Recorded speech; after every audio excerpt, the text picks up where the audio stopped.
तो hello guys, मैं हूँ प्रथमेश दड़वी। मैं क्लास 11 का स्टूडेंट हूँ। मैं नीट की प्रिपरेशन कर रहा हूँ और मैं मेरी पढ़ाई को और मज़ेदार बनाने के लिए ये स्टडी व्लॉग शुरू कर रहा हूँ। मैं मेरा दिन सबसे पहले शुरू करता हूँ टू डू लिस्ट से। मैं सबसे पहले टू डू लिस्ट बना लेता हूँ क्योंकि इससे मुझे पता चलता है कि आज के पूरे दिन में मुझे क्या क्या करना है। इससे पढ़ाई में और भी ज़्यादा क्लैरिटी आती है। मैं मेरे टू डू लिस्ट में बॉटनी का लेक्चर, फिजिक्स का lecture, notes, DPP, module, NCERT reading और रिवीजन इंक्लूड करता हूँ। यह है मेरा स्टडी स्पेस।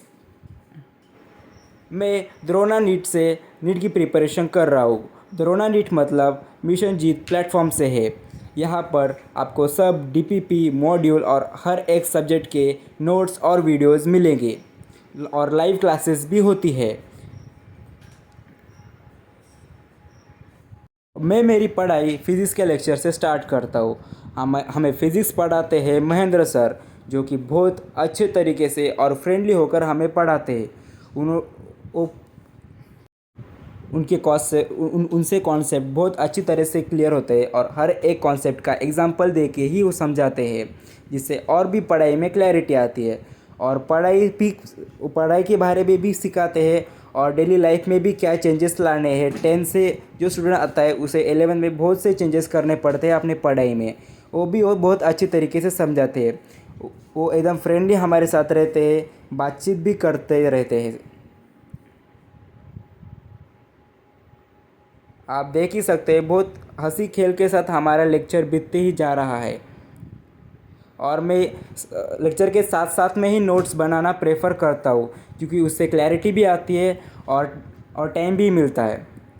फिर फिज़िक्स के लेक्चर के बाद मैंने 5-10 मिनट का ब्रेक लिया और फिर मैं बैठ गया अपने बॉटनी के लेक्चर के लिए। हमें बॉटनी पढ़ाती है हमारी आरुषि मैम।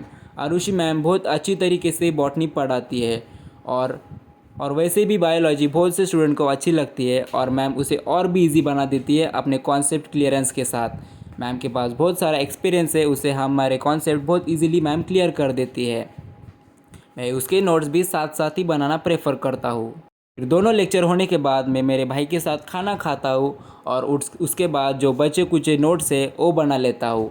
आप देख ही सकते हैं, ये मेरे नोट्स है। आपको मेरी हैंडराइटिंग थोड़ी गंदी भी लग सकती है क्योंकि लेक्चर के साथ साथ लिखना पड़ता है, इसलिए ज़्यादा टाइम नहीं मिलता। लेकिन कोई नहीं, उसे कॉन्सेप्ट क्लियर ज़्यादा आसानी से होते हैं। फिर नोट्स लिखने के बाद मैं मेरी एनसीईआरटी पढ़ना शुरू कर देता हूँ। एनसीईआरटी में मैं मेरे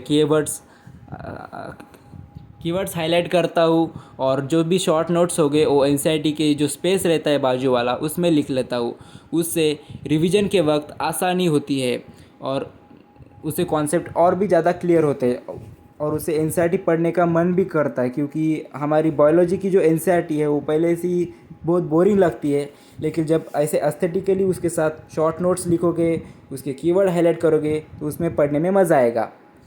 फिर उसके बाद मैं मेरे डीपीपी उसके बाद मैं मेरे डीपीपी सॉल्व करता हूँ। आप देख ही सकते हैं, हमें रोज़ के 10 क्वेश्चंस मिलते हैं। आज मैंने फिजिक्स और बॉटनी का लेक्चर किया, इसलिए मैं आज दोनों ही लेक्चर के 10-10 क्वेश्चन मिले और जो पोर्शन क्लास में पढ़ाया जाता है उसी के ऊपर ही डीपीपी देती है। आप देख सकते हो, ऐसे डीपीपी होती है हमारी।